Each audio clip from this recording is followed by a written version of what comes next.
السلام علیکم درنو دوستانو. یو بل د رګوبای رور چې په سنټرل جیل کې د هغه هم قتل کړی دی چې د هغه نه هم خلک ډیر زیات جریدلی دي. آیا دغه د رګوبای کوم رور چې دی د کوم کارونه کړي دي صحیح کړي دي؟ تاسو به دا ټول تفصیل په دې ویډیو کې وګورئ. قدرمنو، د پیښور په سنټرل جیل کې یو بل داسې قیدي چې د هغه نوم خالد دی او په شکل کې بالکل د رګوبای په شان ښکاري. رګوبای به تاسو پیژنئ چې څه موده وړاندې هغه یو انټرویو ورکړی وه.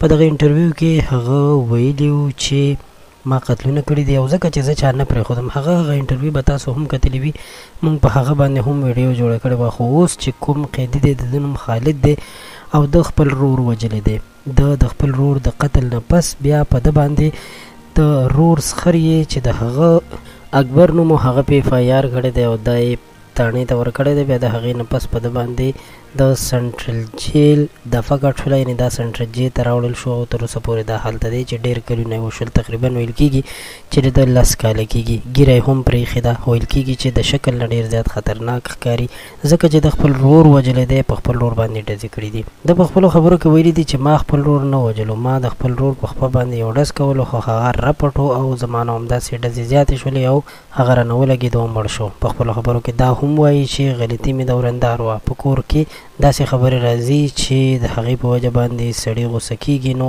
وایي چې دغه غوسه د ورندار وه، یعنې د هغې غلطي وه، بیا ما ته غوسه راغله.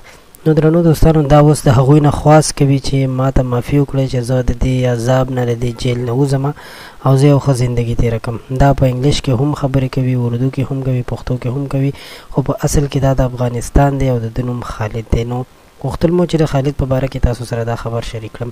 هغه د رګوبای رور نه دی، یعنې سکر ور نه دی، خو په شکل باندې د هغه غوندې ښکاري او دا معلومات مو هم تاسو سره ځکه شریکول ضروري وګڼئ چې د هغه شکل هم رګوبای سره ملاویږي.